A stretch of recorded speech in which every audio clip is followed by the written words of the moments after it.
Great, I think we'll make a start. So welcome everybody on the call to this GP webinar for medical GP liaison. And the plan, or the aims of this meeting is really to go through where GP liaison is and what secondary care is doing and how that's linking in with primary care, and give an opportunity for us to take some questions and see how we can continue to improve that service and have that link between secondary and primary care. So my name's Kamal. I'm consultant in acute medicine and intensive care and speciality lead for acute medicine. I'm Mark Cranston. I'm one of the acute medicine consultants and the lead for Clinic 5 ambulatory care. And we've also got Dr. Yeah, hi, my name is Vaz Ahmed. I'm an emergency medicine consultant, but I'm also the UEC lead for the ICS. Okay, so I thought I'll start off really a background where GPL started and go through all the way to the current date and talk to a little bit about data and how we're using that data to try to improve some of our ED targets and patient flows within the hospital. So this all started from the beginning of COVID, and certainly during COVID, what we noticed is that a lot of the there was a lot of emphasis on the front door for the first wave of acute COVID that came through, and there was a lot of pressures on certainly within the ED and intensive care environment. But one thing I did notice as an acute medicine lead then is the impact that this would have both on mental health and in particular the chronic illnesses that we had within the community, and how that would impact the ED performance targets and some of the presentations that we see in secondary care. We at that point had a very well-led, nurse-led GP liaison line, and I'm sure you've all spoken to Joji on the phone, which took all the phone calls, and we didn't really look into that data, and we set up a group really looking at what we could do to try to improve those things. The next slide is the slide that we created back in 2021 with the aims of this project, and it started back in July of 2021 for a 6-month period, where a group of consultants, usually acute medicine minded, but with Vaz from the ED department, who worked on a 3-day model to see what we could do in terms of providing alternative routes for patients presenting to Addenbrooke's Hospital. That progressed quite well until we got money and investment for a 5-day service, which started at the end of November. And since then, that data has been continuing to grow. We've now got a full establishment of consultants who run a 5-day service for this. And the aims that we looked within secondary care were twofold. The first one is, could we reduce the number of patients presenting to ED via alternative routes? And what other advice could we give to GPs, and how could we improve that service? As I said, prior to all of this, we had a nurse-led GP liaison line, and this was the raw data that we collected at that point. What we knew is that a lot of the referrals that came to us were sent to the ED department. On your top pie chart on the left-hand side, that's the blue area. And very few patients were sent to an environment or location outside of the ED. And when you looked at the split at the bottom right-hand graph there, patients were either sent to Clinic 5 or, as we can see, majority of the patients were a DVT service. And so could we change this in any way? And we piloted it, as I said, for the first round was for a 3-day service. So this is a 3-day week rota with a consultant. And what we can already see is a massive reduction in the number of patients who presented to the ED. So just over half of the patients that we took, a total of 872 calls, were coming through a Clinic 5 alternative environment, and the remaining were going to the ED department. And what we can see, the change there is a bit more risk in the patients that we would send to Clinic 5, certainly giving a bit more advice to the GPs about how we could manage this potentially in the community. But what we have noticed is that the DVT numbers remain relatively static. When we increase that to a 5-day service, we see the improvements get even more. So again, on the top left-hand chart, you've got the SDEC area in orange. That number has grown, and the number of patients presenting to the ED have reduced. So this is what we put as a business case plan going forward. And of last year, we have now developed a new service within Epic, which is our paperless system. And we've got a dot phrase now that we use. So one of our consultant colleagues is very Epic minded and has created a new phrase for us to use. And that collects all the data over a year's period through an Excel spreadsheet. And we can look at data right from the NHS number, which GP surgeries are calling us, and the outcomes of those patients. And so I've just looked at some of that data. So since that date, over the last 8-month period, we've taken just under 6,000 phone calls. And again, the data is pretty much the same as what we did when we had the 5-day pilot. So we know that we can keep majority of these patients out of the A&E department and try to refer them to a Clinic 5 environment. But what we are seeing a lot more advice to GPs. And I think that's getting familiar with the GP line that we've created. The other point that I wanted to mention a bit later on is we have gone away from the so-called single front door at Addenbrooke's. A lot of us we've increased the number of acute physicians that we have within acute medicine, and we've tried to create a model where we can try to streamline patients away from the ED into an MAU type model. And I'm going to touch base on a little bit of that data. The other interesting point is the number of phone calls that come through. So we see a peak usually in the morning hours. We see not many phone calls. We see that rise throughout the day, and we see a drop. And I'm guessing that's usually home visits and breaks within the GP practices, and then that climbs as we come into the evening. So we see those peaks and troughs, and what we're trying to do within our service is to ensure that we have adequate staffing at the peak times. Our model is always to have a consultant and a nurse who's being trained up to do GPL at the same time, so we can take alternative calls.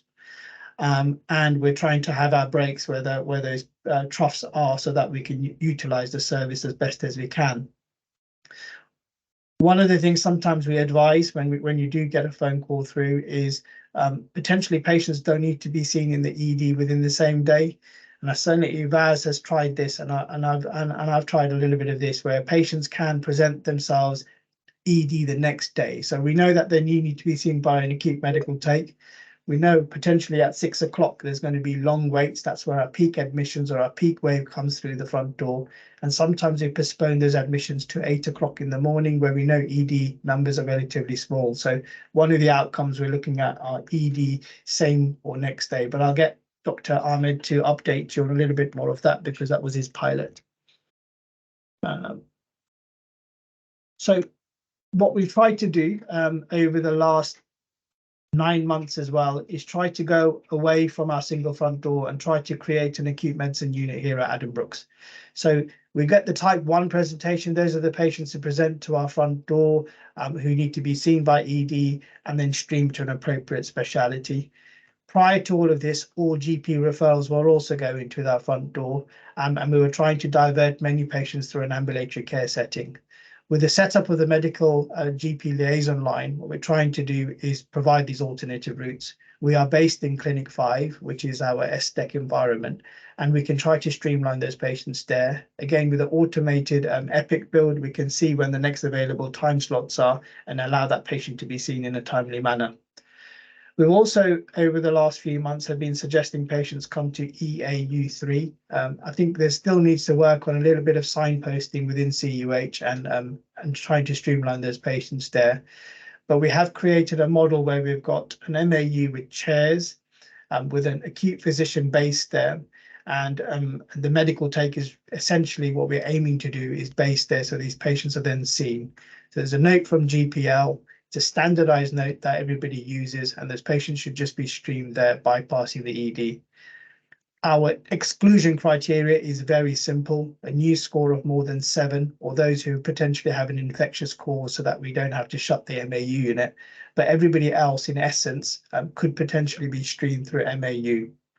And in order to increase that activity, our ideal goal would be that every GP surgery in Cambridgeshire calls the GP line first, in order for us to direct those patients in the most appropriate way. We've been collecting data. Many of you may have noticed that this has happened over there. So the yellow line, or the yellow bar, these are raw numbers or raw data, is the number of patients that we see through our MAU, which is across EAU3 and EAU4 for those who've been here at Addenbrooke's Hospital. Our N2, which used to be our red COVID assessment unit, has closed, and that's due to various teams moving within that area. and we've seen that close since July of this year. But the numbers there are highly suggestive. We see a fairly large number of patients. We've seen in excess of 10,000 patients through our assessment units since October when this started. And as you can see on that graph or that table there, our Clinic 5 data is also increasing. We're seeing in excess of about 60 patients a day through that clinic. I think a large part of that is GPs calling through and us directing them to those services, but also utilizing it from the front door that we see. The next graph is very similar, but as a percentage, just to clarify. So the bottom blue bar is those that are seen in the ED department, with the aim of all of these services to try to reduce the overcrowding, which is in the ED and its associated mortality. The yellow bar is the opening of the MAU and seeing how many patients we've seen through there. And then the grey bar at the top is our Clinic 5 data. What we do know is that if a patient comes through our MAU, certainly within our chair model, 70% of those patients are discharged within the same day. So only 30% of those patients get admitted. And through our bedded areas, because there are higher risk patients, majority of those patients get admitted, but if they remain there, our length of stay does reduce over time. I only bring this one up, and I've just learned how to use the highlighter here, which I am going to do. This is a very crowded, and I'm not asking you for all the data, but what I wanted to point out was our number of patients that are presenting to both our ED and MAU over the last few weeks. This is week data.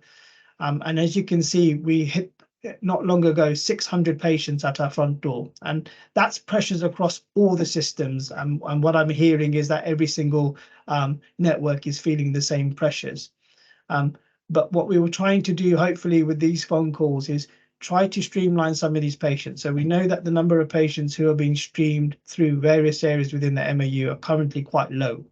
So if we can get GPs to discuss them with us and try to stream these patients across to these various areas, we may help the overcrowding within the ED and certainly reduce the long waits that some of the patients wait there. So I just wanted to point this out, is that the general trend is going up, and with the winter months coming across, but there is a piece of work that we could certainly do with you guys in primary care to see if we can try to streamline these patients across further.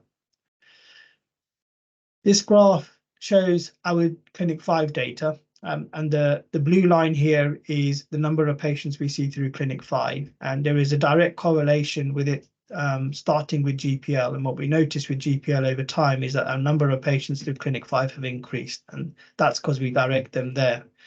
There are certainly big drops, and these are all the industrial actions that have happened since March, which have a major effect on our Clinic 5 because we have to pull those consultants to manage the strike rota that we have, and we can see the dips that happen as a result of that. We do keep Clinic 5 open. We've kept them open in every single strike to try to streamline the most appropriate patients to those areas. But our average, therefore, has dropped, but the numbers still remain relatively high, as I've said, up in the 50s, and you can see the spikes consistently above 50 over the last few months.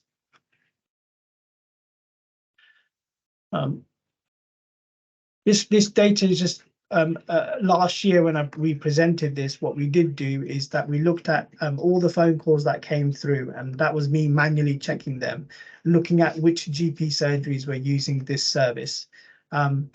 And we know that there is a split. So there's a South Integrated Care Partnership and there is a North Integrated Care Partnership, and there's various GP surgeries that are using this.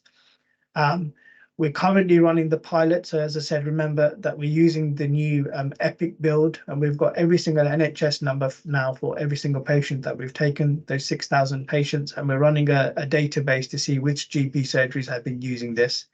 There was a split, certainly on the last time we did this webinar, there was more phone calls from the South Integrated Care Partnership and fewer in the North. And we'd like to see what the split's like now. But the whole point of these webinars is to increase our presence in primary care and to try to get as many GP surgeries as we could do this, so that we can direct them in the right environment within the hospital. So I'm going to stop talking there, and I've got both Mark and Baz. We can go through some case examples of how we manage some cases, and then really open it up to the shop floor. I'm conscious that we can't see your faces on this call, so any of the discussions that you would have, just put them in the chat. We have somebody collating them, and then we can update you from there. Okay, thank you. So in terms of what we can do in ambulatory care and in linking in with the calls that we receive from the GP liaison, we can get people into the pathways that we have. So we have pathways respectively for low risk chest pain, cellulitis, and the swollen lower limb. In terms of what we can do is if you have someone with chest pain and a relatively normal ECG and you're keen for them to either have a PE excluded, or you have someone with low risk chest pain that you think just requires a troponin and a rule out assessment by a doctor with a GP and chest x-ray and routine bloods, then we can bring this patient up to ambulatory care, or if we feel that they're a bit higher risk, into the medical assessment unit on EAU3 chairs and get them seen the same day. So the phone calls can expedite that pathway and get them out of ED, which would normally be the route out of hours. So that's an option one. Cellulitis, again, if you've got a patient with cellulitis who's not septically unwell, and there is definitely scope to give patients attendance daily to receive intravenous antibiotics, and then if they require a longer course through outpatient antibiotic therapy, we have a service called OPAT, and we can link in with them. So we do take a lot of calls for the DVT service, and we can get patients reviewed by the DVT nurses often the same day. And I'd say that we usually have more slots in the morning, and by lunchtime they tend to be filled for the next day. In terms of upper limb DVT, again, those can come to ambulatory care, and we can usually arrange a Doppler ultrasound the same day. There are many things that we can do in ambulatory care, such as getting CTPAs, getting ultrasounds mostly on the same day if they're clinically relevant. In terms of headache, subarachnoid meningitis, it really would depend on the history, and if they do need to have a lumbar puncture or be admitted from the ambulatory care area, we can do that. Certainly, there are many patients that we've seen where we have really avoided admission from ambulatory care, and you would see that prior to the service existing, that these patients would have been routinely admitted. And equally the other way round, if we see someone in need who's been referred to us, and when they get seen in ambulatory care and we get their results back and they're clinically assessed and they need admission, we will quickly make a decision to admit them to the ward. I mean, we have a fairly low admission rate. Probably 1 to 2 patients a day get admitted from ambulatory care into the system. So just broadening ambulatory care a little bit more, we do have room to take patients who've been admitted from the hospital and then discharged, and we do have a lot of follow-up for routine blood tests. So we can, if there are, say, spurious blood results that need checking up on, there are abnormal tests that just need to be rechecked, we can often do that from the community as well. So if there's, for example, I've seen someone today who's had a sodium of 157, they were woken up at 7 a.m. and sent straight in. So actually that patient could have come to ambulatory care if that result had arrived later in the day at the desk of a GP. So there's scope to definitely avoid coming to the front door. We have lots of leeway, I think, to discuss which patients do need to come into ambulatory care, what could be seen the next day from the take in a safe way in ambulatory care.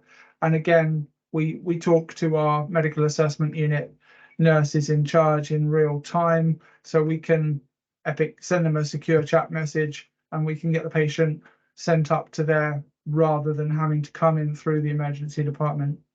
So we've got different pathways, and we also operate, I think it's probably relevant to mention, an email service. When the consultants are doing the GP liaison, we all have access to the email inbox for the GP advice and guidance service for general medicine. So if you need to send us advice, we will aim to get back within 48 hours for those patients who don't have a clear specialty problem. I think Vaz might want to expand on that in terms of accessing GPs for other specialties. I think you've been working on that. But in essence, if you do need to contact us and via email, you can do it that way. But also, if you want to discuss an ECG, for example, or another result, you can send us through that email any abnormal ECGs you want to discuss and decide whether we do or don't need to admit them. Okay, shall I hand over to you now, Val? I think you're on mute. Can you hear me? Can now. Yeah. Hi. Thank you, Kamal and Mark. Just a quick thing. First of all, thank you very much for all the GPs who've been working through this strike period and supporting us, because I think that's been really key and important for us to keep the patients away. So thank you very much. And we are very aware that the maximum number of patient contacts is at primary care rather than in the secondary care. I hope this the idea of us reaching out is to probably smooth things out and probably make the pathways much more easier and making sure our patients don't wait in the wrong places and we manage them in the right places. So just coming to one of the questions which was there, I just wanted to mention someone asked the question about the advice giving, how many patients do come back. One of the medical students looked at 5,000 patients. Out of that, less than 1% came back within 7 days. We didn't look past the 7 days, so it's less than 1%. So that's the. I think we haven't hit the limits of advice giving. I think we all have various risk-taking appetite, like as UGPs, primary care would have as well. So I guess you may get different ones taking different risks, but at the same time, we also bring different special interests. For me, I've got an emergency medicine background, but also interest in medicine. So I'm the only person who works within this service at the present time. The second bit I just wanted to mention was GP Connect. Please use it GP Connect, because we have updated with all kinds of direct referral numbers, not just for medicine, but also for surgery, neurology, and various other people who have direct mobile numbers. Because I think that is one of the successes recently for us has been that once we moved in, we took the bleeps out, we've got direct mobile numbers for GPs to access external advice. I mean, for if you want advice, if you want the day advice and so on. So I think it's really important if you let your colleagues know about GP Connect and access numbers. Those numbers will be updated regularly. There's going to be a PEDS mobile number which is going to turn up, and hopefully in the near future, if we get it right, the urology ones as well. So I think various specialties you can access direct registrars or consultants. And I think the last bit I wanted to say was that our aim with the service obviously is to increase the numbers. Because when patients come, especially in the evenings, they just wait till early morning, like 1-2 o'clock in the morning, before they're seen and a decision is made. There are quite a lot of patients which Kamal was talking about, which we think once we have a discussion, yes, they need to be seen, and they probably need a planned admission, or probably need a planned seeing, but they don't have to come at 5, 6, 7, 8 o'clock in the evening.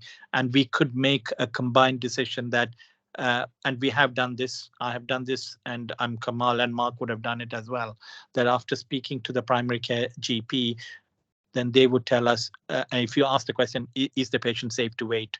All those kinds of things, and we go through the whole thing. we have a documentation that that's what the decision we have made, and then we bring the patient the next day morning at 8-9 o'clock when they can be seen quickly and a decision made at that time.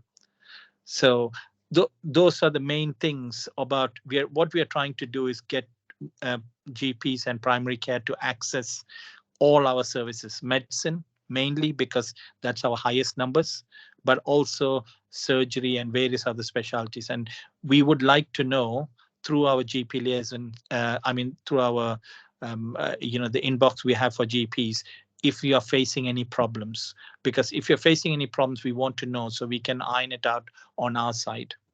And lastly, there will be times when you won't be able to get access to one of the specialists. Just if you could pop down in the letter that, or if we are accessing you by GP Connect, pop down, say that we tried contacting X specialty. This is probably appendicitis. We'll need a surgical thing. It makes it very easy for our front door nurses when the patient ends up, that we redirect them to the right specialties at that point. I will stop there, and I'm quite sure the next bit is about questions, I guess. I've got 2 more slides just to go through. Sorry. So I'll be very quick. I guess this doesn't project very well, but this is the model that we're trying to do. It's sometimes quite useful for primary care to understand what we're trying to do here. So this is just basically, if we take all the phone calls from the GP, then we make the decision whether they can potentially be seen the next day. They need to come to ED, but I think those patients, as you've mentioned in the group chat, if they're acute, subacute, then they just need to come and we'll see them. And then alternative pathways within the organisation. And as I said, all the acute physicians will know all the STEC pathways, the plus extra pathways that we can create within that area. And as I said, it's live, so we will have oversight of the whole organisation at that very point in time. So when we say we have a 9-hour wait, then we can try to stream them in the most appropriate area. And that's just basically redirecting those patients and how we're trying to improve that. The type 1, those who do need to come to the ED, to be effectively streamed within the organisation up to the assessment units. And my last thing is, I think everybody's already touched on them, but so as I said, we'll carry on reviewing all the GP practices which are using the GP line, but as Baz, Mark and myself are reiterating that if we could get to a point where all potential GPs are discussing cases with us, then that's the aim that we would have. Various options. I think there was just a message in the chat to say that people have found the advice and guidance very effective. As I said, we screen that every day, and the consultants who do all the acute medicine will stream that and advice back straight away. A majority of the advice is usually to see them in clinic, and we can book them according to that. We are working with 111 paramedic and jet team. They also use this service as well. So if you've got any patients who've been seen by them, they have access to our medical GP liaison line, and we can provide service to them as well. STEC capacity within the organisation is a little bit tight, and we do a lot of facilitated early discharge work. But if we could try to increase the STEC activity within our hospital, that's certainly something that we're looking at. And there's another piece of work which is call before you convey, but I'm sure you all know that there is another piece of work which ambulance crew call a consultant, who then usually calls GP liaison line for medical advice, which we can give over the phone as well. So I think the service has expanded. I've not had any personal feedback, but certainly when I do discuss with GP some of the cases that we've got, it's always been positive, and that's what we'd like to grow on. I think what primary care could do is that we've struggled to get the message out. So webinars like this help. We've recorded this, and I know the uptake hasn't been as great, but we've recorded this and we'll hopefully share it. There's always bulletins going out in your GP Connect page that we can emphasize, and myself, Mark and Vaz would be happy to come to any talks that you guys have lined up for us to sell medical GP liaison in that service. So I think the last slide goes to the group and really goes to any questions that you guys might have, and we will take them. I think there's chats going through, so we're just going to look through them and go from there. Can I just come in? I think someone asked a question regarding why the service is not well known. I think it is well known to a certain group of GP practices, and they use us extensively. And it's not because people wait on the phone for a long period of time, because we've looked at dropped calls, and I think our drop call rates are minimal, isn't it, Kamal? Across the 6,000 that we talk, we're talking double digits, around about 18 missed calls.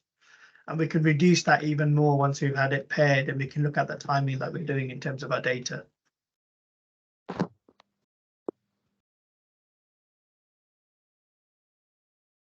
I saw a fear of refusal on there.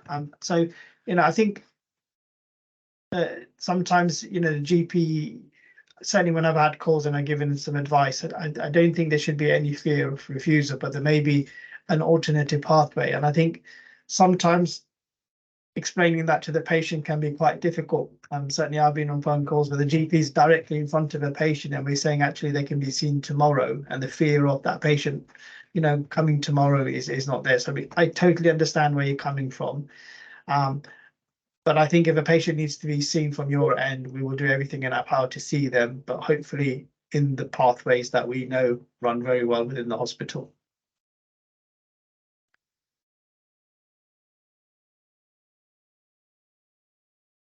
I guess Vaz will know. Do you have any good connections with the ICB primary care teams since you sit on it? Yeah. Yes, I do. I do have.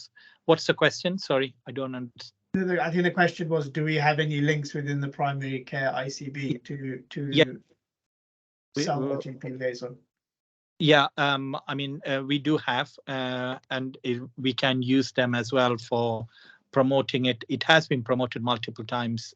It's just that I think it's in different ways we need to promote them. Otherwise, I don't think it gets to the right group of people. And I think that's been the challenge. I was just going to come back to the other bit, is that if you have any admission avoidance you need for the day, I know you guys call JET and various other places.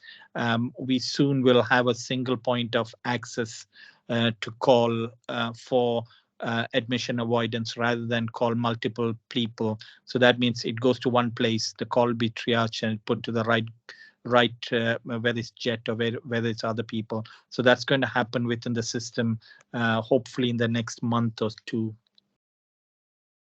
Yeah, I mean, there was the last question from Richard was, do you collect data on walk-ins and split those who have been seen by the GP already during that episode and potentially feedback to clinicians? We have access to GP Connect, so we can see all your notes that you guys have done for your consults. And a large part of that walk-in data is a streaming model, which ED are currently using. So if they've seen a clinician or HCA in the community, etc., that could be a first medical encounter. I mean, we use that data to have there. So, the GP Connect notes are very extensive. Your notes from consultations are very clear. And a lot of the front door model is based on that. So we could necessarily get some data from there. But, patients always come in saying they've seen their GP or they can't get GP, and we totally understand the pressures that you guys have, same as us in both primary and secondary care. I think there's also, sorry, Baz, I think there's also scope with this subacute patients to phone us, and we can ask them to come in the next day to either ambulatory care, or I often tell them to come to ED or EAU 3 chairs the following morning and put them on the medical expected list so that they don't spend 12 hours waiting to be seen and sorted through the night and late evening. So there's always that practice that we can push their attendance forward to the next day. I'm just coming to Mark makes a very good point, and I think there's quite a lot we are seeing now, and it is recent, I would say, in the last 2 to 3 months, where a patient has seen a GP and there hasn't been a call across to any specialty and asked to come to the ED. And I would say we haven't got data, but I would say quite a few of them could be what Mark said, can bring the next day, or we can manage them with advice and various other things. I think the problem has been, for example, just now, we're having around 150 people in the emergency department. The department's got only 40 cubicle spaces. So we really need to make sure that the sick people are looked after, and we want to make sure the the same day emergency care ambulant patients are seen in a different way. And second chat I'm seeing is certainly when we get the data about the split of GP practices between the partnerships, I'm very happy to share that data. I'm sure Katie could put that somewhere on GP Connect so that everybody's visible, so that we can get the word out. So thank you for that.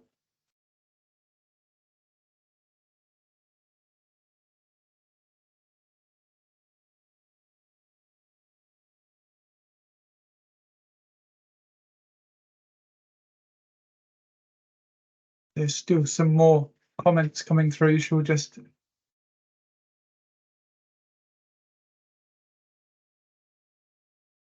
in Haverhill, the population's 19,000, and you're doing more than 1,500 consultations per week.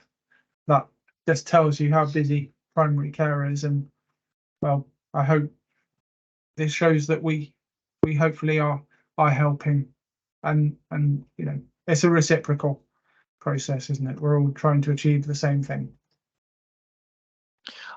I think it's great to see that at least we're having these kind of discussions and trying to smooth the pathways out. And I think probably when I started 15 years ago, I don't think we used to have this that often.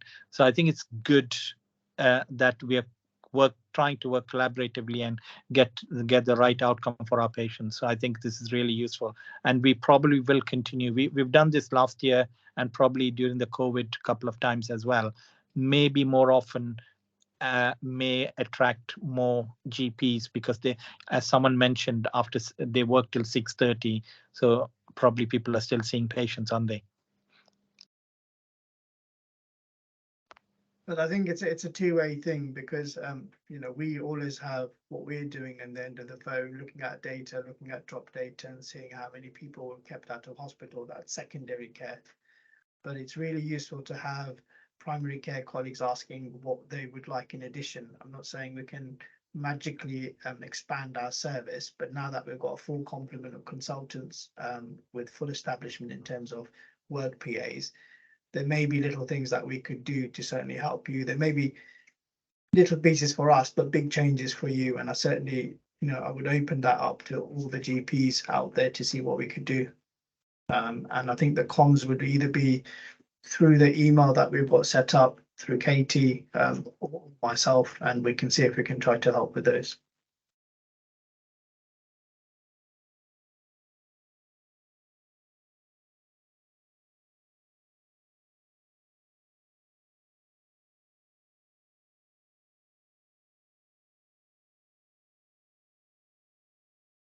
Don't think there's any more chats that we can see. So just to confirm, Katie, this video will go online, won't it? It will. So in the next couple of days, I will upload it to our CUH GP portal, and I will share the link, and I will ask our ICB to share the link in their weekly newsletter as well, to try and get it out to as many people as possible. The other thing I wanted to say just before you go, for those of you that don't know me, I'm Katie Roberts. I'm the Primary Care Liaison Manager for the Trust. We are hoping to do more webinars like this with other services within our trust, but we would really welcome your ideas as to what you would like to hear about, because we want to make them as useful as possible. And also, if you think there's a better time of the day they can be held, acknowledging that you work till 6:30. If I put in the chat our GP communications email address, if you could email through any ideas you have, and we will look at setting those up for you.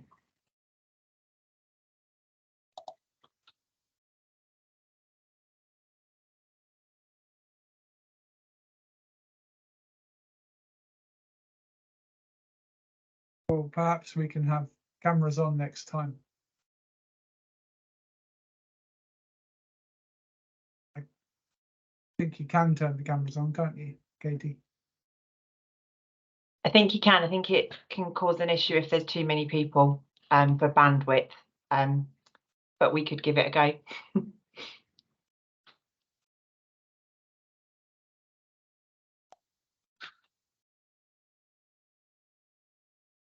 Katie, I also think the recording should go to the primary care team in the ICB. Yeah, that's what you're talking about. Okay. Yes, fine. sorry, that is what I'm talking about. I'll make sure I send it to them as well. Yeah. Okay. Check if there's any more questions. So if there are any more questions, just do email us, and then hopefully we'll try to get this message out, and happy to, as I said, be invited to any GP local or regional talks that you might have. I know Dr. Cranston sends a message out to GP trainees, so we're going to GP training days. So if there's any other points of avenues that you guys can think of, please let us know. I've put our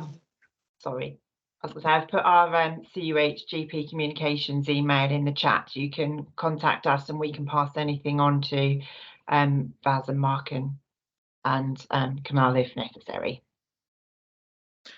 Can I just mention that if you would like any of us to come and talk at any, CPD events or anything like that, please let us know, and then we can arrange something related to this subject and, like how we manage stuff and things like that. So it may be useful.